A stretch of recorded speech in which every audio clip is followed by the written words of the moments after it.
साथियों नमस्कार, कैसे हैं आप सब लोग। साथियों, food safety and standards act 2006 में सेक्शन 77 का एक महत्वपूर्ण स्थान है। साथियों, सेक्शन 77 बहुत छोटा सेक्शन है और सेक्शन यूजुअली काम में नहीं लिया जाता बाय डिफेंस काउंसिल, जिस कारण इस सेक्शन को पढ़ना और इसको कंसिडर करना डिफेंस काउंसिल अक्सर उचित नहीं समझते हैं। पर साथियों, मैं एक बात कहना चाहता हूँ कि जो चीज़ जितनी छोटी होती है ना, वो उतनी खतरनाक होती है। साथियों, आप सब जानते हैं कि अणु, परमाणु, जो चीज़ें हम पढ़ते आ रहे हैं साइंस के अंदर भी, तो उसमें जो स्मॉल पार्टिकल है वो कितना डेंजरस स्थिति जो है वो कारित कर सकता है, इस बात से हम सब वाकिफ़ हैं। तो साथियों, उसी की एक मिरर इमेज जो है हमें दिखाई देती है section 77 food safety and standards act के अंदर। साथियों, सेक्शन 77 जुड़ा हुआ है टाइम लिमिटेशन फॉर प्रोसिक्यूशन। मैं आपको एक बात पर विशेष जोर जो है दिलवा रहा हूँ, टाइम लिमिटेशन फॉर प्रोसिक्यूशन। इसका मतलब प्रोसिक्यूशन दाखिल करना आसान नहीं है कंसर्न एजेंसी के लिए।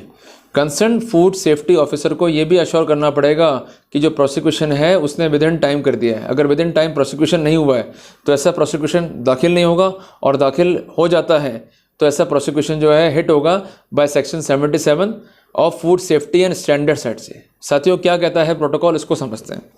साथियों, प्रोटोकॉल कहता है कि not with standing anything content in this act, कि इस एक्ट में किसी बात के होते हुए भी, चाहे वो पॉजिटिव है चाहे नेगेटिव है। तो ओपनिंग क्लॉज क्या है कि इस कानून में कोई भी बात लिख दी गई हो, चाहे वो अक्यूज के फेवर में हो चाहे अक्यूज के खिलाफ हो, उसके बावजूद भी नो कोर्ट, नेगेटिव यहाँ पर फ्रेमवर्क आ गया कि कोई भी कोर्ट जो है कॉग्निजेंस नहीं लेगा। No court shall take cognizance of an offence under this act after expiry of period of 1 year from date of commission of an offence, कि जिस दिन जो है ऑफेंस कमिट हुआ है उसके 1 साल के भीतर जो है परिवाद पेश करना पड़ेगा। अगर परिवाद पेश नहीं हुआ है तो कोर्ट वहाँ प्रसंज्ञान नहीं लेगा। तो आरोपी के बचने के लिए ये भी एक इम्पॉर्टेंट पॉइंट है, इस बात को जो है समझिएगा। क्लियर है बात ये। तो यहाँ पर आप एक पॉइंट जो है और ऐड कर देना मेरे कहने से। साथियों, ऑफेंस तो कमिट हो गया, वो तो एक पहलू यहाँ पर लिख दिया गया है, पर एक पहलू ये भी है कि जो भी कंसर्न आर्टिकल है जिसका सैंपल लिया गया है, अगर उसकी सेल्फ लाइफ के भीतर भी परिवाद पेश नहीं किया गया तो ऐसे सिनेरियो के अंदर परिवाद अपने आप में ही विशेड होता है। और चूंकि आरोपी के जो वैल्यूएबल राइट्स हैं धारा 46 food safety and standards act के, वो प्रभावित होते हैं, जिस कारण से प्रोसिक्यूशन बैड इन लॉ होगा। अगर दायर होता है, दाखिल होता है, तो it is liable to be rejected.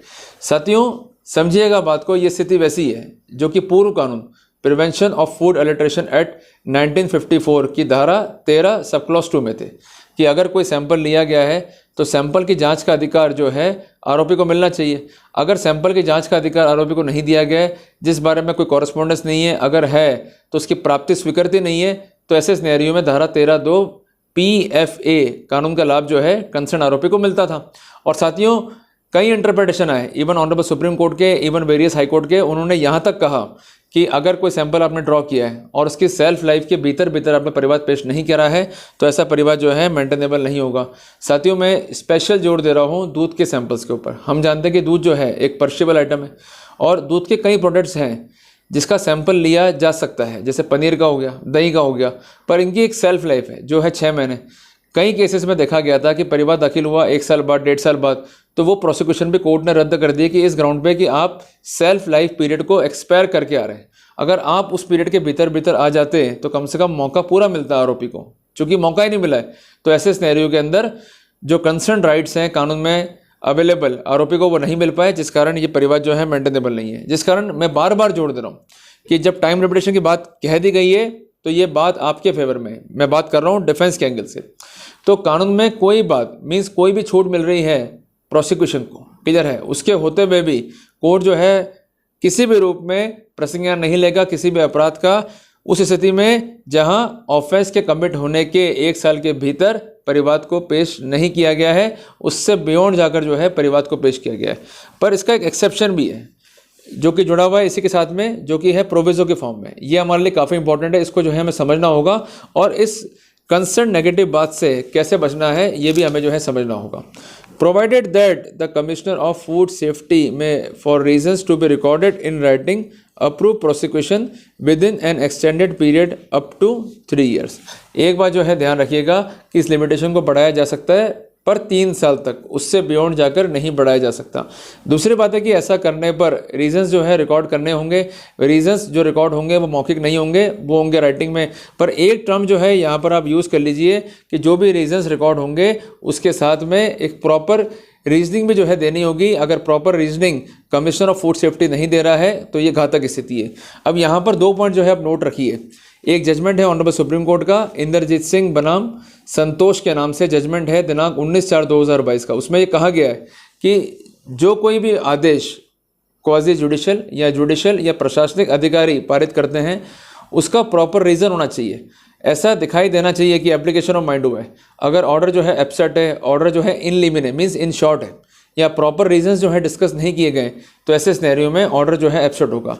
अगर commissioner of food safety limitation से परे जाकर कोई एक्सटेंशन दे रहे हैं और एक्सटेंशन देने के कॉन्टेक्स्ट में जो ऑर्डर दिया है उसमें रीजंस तो हैं पर वो रीजंस प्रॉपर नहीं है, वो रीजंस जो हैं साउंड नहीं है, उसमें प्रॉपर रीजनिंग नहीं है, तो ऐसे सिनेरियो में उस कंसर्न आदेश को भी हम चैलेंज कर सकते हैं। पर उसकी रेमेडी कहाँ लाई करेगी? रिट के अंदर, क्योंकि प्रशासनिक आदेश के कॉन्टेक्स्ट में रेमेडी जब अल्टरनेटिव नहीं है तो हमें वहाँ पर हाईकोर्ट जाकर ऑर्डर को जो है चैलेंज करना पड़ेगा। साथियों, एक बात जो है विशेषता आप ध्यान रखिएगा कि जब भी प्रोसिक्यूशन जो है दाखिल होता है खासकर food safety and standards act में, तो वहाँ पर कमिश्नर ऑफ फूड सेफ्टी की जो इम्पेरेटिव सैंक्शन है उसकी रिक्वायरमेंट है। और एक बात मैं कहना चाहता हूँ, the concern sanction can not be cyclostyled, the concern sanction must specify कि ऑफेंस कैसे हुआ है, और इसके अलावा स्पेसिफिकेशंस क्या है उसको जो है लिखना होगा।